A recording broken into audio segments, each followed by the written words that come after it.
আসসালামু আলাইকুম। ধরেন আপনার এলাকায় এই মুহূর্তে আপনার পাশ দিয়ে বয়ে চলা নদীতে একটা লাশ ভেসে উঠলো। তখন আপনি তৎক্ষণাৎ পুলিশকে খবর দিলেন যে এই লাশটাকে উদ্ধার করার জন্য, যে এই লাশটা এসে উদ্ধার করে পোস্টমর্টেম করে যে আইনগত প্রক্রিয়া আছে সেগুলো মেনটেন করার জন্য পুলিশ আসলেন। পুলিশ এসে সেই লাশটা আপনার বাসা থেকে ফর এক্সাম্পল 50 কিলোমিটার দূরে আপনার সদর হসপিটালে নিয়ে গেলেন। সেখানে পোস্টমর্টেম করা, সেখানে হচ্ছে ডোমকে রাজি করানো, তারপর হচ্ছে জানাজা, দাফন কাফন, এই প্রত্যেকটা কার্যক্রম পুলিশ নিজে উপস্থিত থেকে করলেন বা করেন। এটাই, পুলিশ ছাড়া এই কার্যক্রমগুলো কেউ করে না। অথবা কেউ হারিয়ে গেলেন, অথবা কেউ আত্মহত্যা করলেন, এই যে কার্যক্রমগুলোকে আমরা পুলিশকে দিয়েই হচ্ছে আমরা করতে হয়। এখন কয়েকটা প্রশ্ন এখানে। আপনার বাসা থেকে বা নদীর পাড় থেকে লাশটা জেলা সদরে নিয়ে যাওয়ার জন্য যে খরচটা হয়েছে, অ্যাম্বুলেন্স ম্যানেজ করা, ডোম ম্যানেজ করা, হসপিটালের যে খরচ, এই খরচটা আসলে কে দেয়? এই খরচটা দেয় হচ্ছে সেখানে নিয়োজিত যিনি দায়িত্বপ্রাপ্ত এসআই, কনস্টেবল বা যিনি যান, পুলিশের যে সদস্য যান, তাকেই কিন্তু এই খরচটা বহন করতে হয়। যে 10-15 হাজার টাকা খরচ হয়, তাকে এই খরচটা বহন করতে হয়। যদিও সরকারি নিয়ম আছে যে এই খরচটা ফেরত দেওয়া হয়, কিন্তু যেই টাকা খরচ হয় আর যেই টাকা ফেরত দেওয়া হয়, ফর এক্সাম্পল 10,000 টাকা যদি খরচ হয়, সেখানে ফেরত দেওয়া হয় 500, 800, 1000, 2000 টাকা। তো সেটা দেখা যায় খরচ হওয়ার তুলনায় প্রাপ্তির যেই ব্যবধান, সেটা দৃশ্যমান অনেক বেশি ব্যবধান। তো এই পুরো খরচটা কিন্তু পুলিশকেই বহন করতে হয়।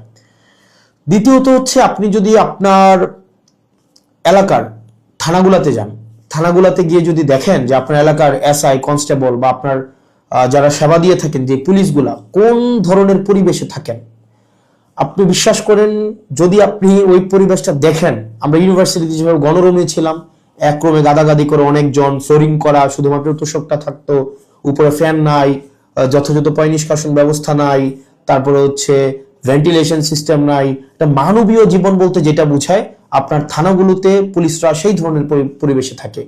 এখন একটা পুলিশ আপনার ডিউটি করে এসে রাতে যদি এই ধরনের একটা পরিবেশে ঘুমায়, আমরা কি তার কাছ থেকে প্রত্যাশিত সেবা আমরা কিভাবে এক্সপেক্ট করব? মানে এটা এটা একটা মানবীয় জীবন থানাগুলাতে আসলে পুলিশের জন্য ব্যবস্থা করা হয়েছে।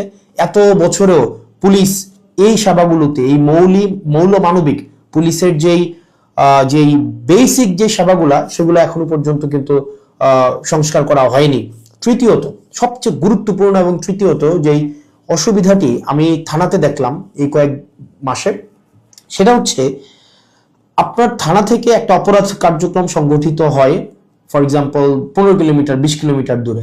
একদিনে অনেকগুলো অপরাধ কার্যক্রম সংগঠিত একটা থানায় হতে পারে। পারিবারিক কলহ, মাদকের সমস্যা, ছিনতাই, ডাকাতি, চুরি, একাধিক সমস্যা সেখানে ঘটতে পারে। এখন প্রশ্ন হচ্ছে, একটা থানায় যদি আমার 16-17টা ইউনিয়ন, 20টা ইউনিয়ন, কোনো জায়গায় তারও বেশি ইউনিয়ন, প্রত্যেকটা জায়গায় যদি কোনো ধরনের অপরাধ কার্যক্রম সংগঠিত হয়, ধরি 10টা জায়গায় সংগঠিত হইলো বা 5টা জায়গায় সংগঠিত হইলো, আমার এই 5টা জায়গায় কিন্তু তাৎক্ষণিক রেসপন্স করতে হয়। এখন তাৎক্ষণিক যদি আমরা রেসপন্স করতে চাই, সেই জায়গাগুলোতে পৌঁছাইতে অবশ্যই আমাদের গাড়ির প্রয়োজন।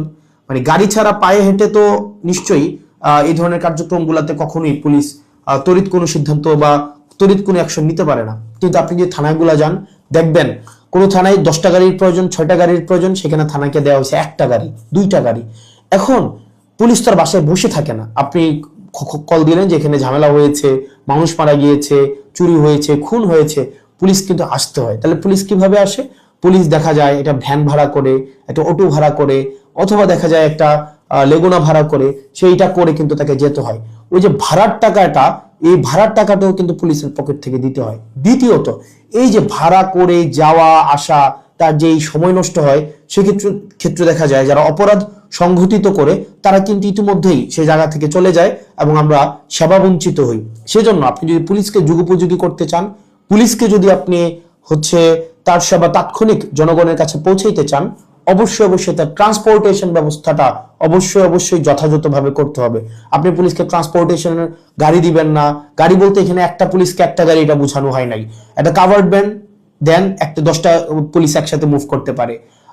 তারপর হচ্ছে একটা থানায় যদি আপনি 5টা 6টা গাড়ি দেন, তাহলে সেক্ষেত্রে কিন্তু ওই এলাকার অপরাধ কার্যক্রম অবশ্যই দৃশ্যমান কমে আসবে, কারণ পুলিশ ইমিডিয়েট রেসপন্স করতে পারবে। কারণ পুলিশ যদি ইমিডিয়েট রেসপন্স করতে না পারে, অপরাধ সংঘটিত হয়ে যাওয়ার পরে যদি রেসপন্স করতে হয়, সেক্ষেত্রে দেখা যায় দিন শেষে অপরাধী কিন্তু পালিয়ে যায়। সেজন্য পুলিশের দক্ষতা, পুলিশের সেবা যদি আপনি জনগণের দ্বারগোড়া পৌঁছাতে চান, অবশ্যই আপনি ট্রান্সপোর্টেশনের ব্যবস্থা উন্নতি করতে হবে।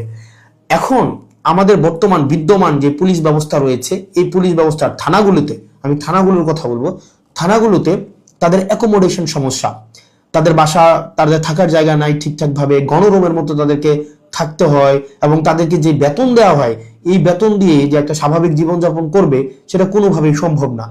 দ্বিতীয়ত হচ্ছে আপনি তাকে ট্রান্সপোর্টেশনের ব্যবস্থা করছেন না যথাযথভাবে। আপনি তাকে দেখা যাচ্ছে যে আপনি তাকে ঢাল তরোয়ার ছাড়া, ট্রান্সপোর্টেশন ছাড়া আপনি অপরাধী ধরতে পাঠাচ্ছেন, টহল দিতে পাঠাচ্ছেন। সেক্ষেত্রে কিন্তু তাকে ট্রান্সপোর্টেশন ম্যানেজ করা এবং সেখানে যে ভাড়া মেটানো, সেটাও কিন্তু তার পকেট থেকেই করতে হয়। সরকার যে অ্যালটমেন্টটা দেয়, সরকার যে বরাদ্দ দেয়, সেটা খুবই প্রয়োজনের তুলনায় অপ্রতুল। তৃতীয়ত হচ্ছে আপনি পুলিশে একটা আমি অনেকগুলো অফিসারের সাথে কথা বলেছি, রিটায়ার্ড অফিসার, চাকরিরত অফিসার, তাদের সাথে কথা বলেছি।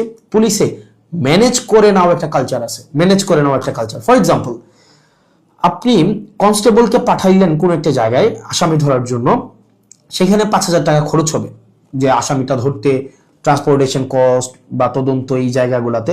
তখন কনস্টেবল তার ঊর্ধ্বতন কর্মকর্তাকে উনি বললেন যে স্যার টাকা কোথায় পাবো? তখন বলে ম্যানেজ করে নাও। এখন ম্যানেজ করে নেওয়া অর্থ, সেটা নিশ্চয়ই আমরা বুঝেছি ম্যানেজ করে নেওয়া বলতে কি বোঝাচ্ছে। এবং আরো শঙ্কার বিষয় সেটা হচ্ছে পুলিশের অনেক বড় বড় প্রোগ্রাম হয়। এই প্রোগ্রামে অনেক ক্ষেত্রে, সব ক্ষেত্রে না, কিছু কিছু প্রোগ্রাম আগে হতো, এখন বর্তমানে আছে কিনা এটা আপনারা জানাবেন। আগে এরকম নাকি হতো, পুলিশের অনেকেই জানিয়েছে এরকম নাকি হতো, একটা বড় প্রোগ্রাম হবে, এই প্রোগ্রামে দেখা যায় ঊর্ধ্বতন কর্মকর্তারা অধীনস্থ কর্মকর্তাদের ভাগ করে দিত যে খাবারের দায়িত্বটা তোমার, ডেকোরেশনের দায়িত্বটা তোমার, লাইটিং এর দায়িত্বটা তোমার। তো এখন টাকা আসবে কোন জায়গা থেকে? ম্যানেজ করে নাও। তো দেখা যায় অধস্তন কর্মকর্তারা সেটাকে ম্যানেজ করে নিতেন। তো নিশ্চয়ই ম্যানেজ করাটা সরকারের দায়িত্ব, ম্যানেজ করা তো অবশ্যই কোন কর্মকর্তা কর্মচারীর দায়িত্ব না। কিন্তু দেখা যায় অধিকাংশ ক্ষেত্রেই সরকার যে বাজেট বরাদ্দ দেয় পুলিশকে, এবং যে পরিমাণ পুলিশের প্রয়োজনীয়তাটা, যে পরিমাণ আমরা দেখলাম ল অ্যান্ড অর্ডার রিস্টোর করার ক্ষেত্রে, সামাজিক শৃঙ্খলা বজায় রাখার ক্ষেত্রে, শুধু যে গুম খুন এগুলো নিরসনের ক্ষেত্রে পুলিশের অবদান বা পুলিশের কার্যক্রম বিষয়টা এমন না। স্বাভাবিক শান্তি শৃঙ্খলা, নিরাপত্তা, জীবনমালের নিরাপত্তা নিশ্চিত করার ক্ষেত্রে কিন্তু পুলিশের স্বাভাবিক অনেক ধরনের কার্যক্রম হয়। আপনার পরীক্ষা ডিউটি থেকে শুরু করে অনেক ধরনের কার্যক্রম হয়, এবং পুলিশের কে আরো বিভিন্ন কাজে ব্যবহার করা হয়। যেমন এটা খুবই আমি পার্সোনালি এই জিনিসটাকে আমি সবার সামনেই বলছি, এই জিনিসটাকে আমি পার্সোনালি এই জিনিসটাকে কখনোই ওয়েলকাম করব না। অপ্রয়োজনীয় প্রোটোকল দেওয়া, যে যদি এলাকায় এমপি যায়, পুলিশকে দেখা যায় প্রোটোকল দিতে, অপ্রয়োজনীয়। দেখা যায় ওসিকে আমরা অতীতেও দেখেছি, ওসি সবসময় আপনার এমপির সাথে সাথে থাকতে হয়, থাকেই থানায় একটা গাড়ি। এখন একটা গাড়ি নিয়ে যদি আপনার ওসি বা অন্য কর্মকর্তারা আপনার এমপির সাথে সারাদিন ব্যাপী থাকতে হয়, যেখানে যায় সেখানে যেতে হয়, তাহলে ওসিও কিন্তু তার স্বাভাবিক থানা কার্যক্রম করতে পারে না, সাধারণ মানুষ সেবা বঞ্চিত হয়। একই সাথে সাথে যে একটা গাড়ির, এই গাড়িটাও কিন্তু অপচয় হয়। সেজন্য, এবং আপনারা জেনে থাকবেন যে এমপির সাথে পুলিশ সবসময় থাকে, কিন্তু এটা কিন্তু কোনো নিয়মে নাই, কোনো প্রোটোকলে নাই।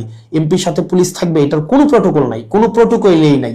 এটা আগে রাজনৈতিক যে কালচার ছিল, রাজনৈতিক কালচারে পুলিশ এমপির একটু নজরে পড়ার জন্য বা একটু স্বাভাবিকভাবে এই কার্যক্রমগুলো, পুলিশকে রাজনীতিকীকরণ হওয়ার কারণে পুলিশ যে স্বপ্রণোদিত হয়ে সব ক্ষেত্রে করেছে বিষয়টা এমন না, পুলিশকে করতে বাধ্য করা হয়েছে ক্ষেত্র বিশেষে। তো সেজন্য আমরা যদি পুলিশের সেবাটাকে জনগণের দোরগোড়ায় পৌঁছাতে চাই, আমরা যদি চাই জনগণ যথাযথভাবে পুলিশের সেবাটা পাক, তাহলে কিন্তু অবশ্যই আপনি পুলিশের, বিশেষ করে থানা পর্যায়ের থানা পুলিশের, কারণ সবচেয়ে বেশি কিন্তু থানায় পুলিশকে সাধারণ মানুষ যায়, আপনি থানার পুলিশের অবশ্যই আপনি তার আবাসন ব্যবস্থা নিশ্চিত করতে হবে, যথাযথভাবে তার বিশ্রামের পরিবেশ আপনি নিশ্চিত করতে হবে, নিরাপদ পানির ব্যবস্থা নিশ্চিত করতে হবে, খাবারের ব্যবস্থা নিশ্চিত করতে হবে, এবং তার ডিউটির এখানে একটা প্রোটোকল আপনার নিশ্চিত করতে হবে। আপনি 24/7 একটা মানুষ কখনোই, একটা স্বাভাবিক মানুষ স্বাভাবিকভাবে কখনোই ডিউটি করতে পারে না।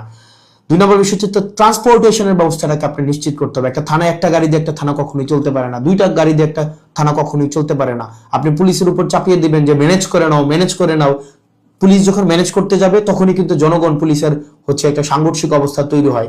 তখনই হচ্ছে উৎকোচ গ্রহণের হচ্ছে এক ধরনের বৈধতা মানসিকভাবে উৎপাদিত হয়। সেজন্য আমরা পুলিশকে এই ম্যানেজ করে নেওয়ার প্রবণতায় না ঠেলে দিয়ে সরকারের কাছে এই বিষয়গুলো নিয়ে আমাদের আহ্বান থাকবে বাজেট বৃদ্ধি করা, এবং সেগুলোর হচ্ছে আমাদের যে টেকনিক্যাল জায়গায় আমাদের রিসোর্স সেখানে হচ্ছে আমাদের ইনস্টল করতে হবে।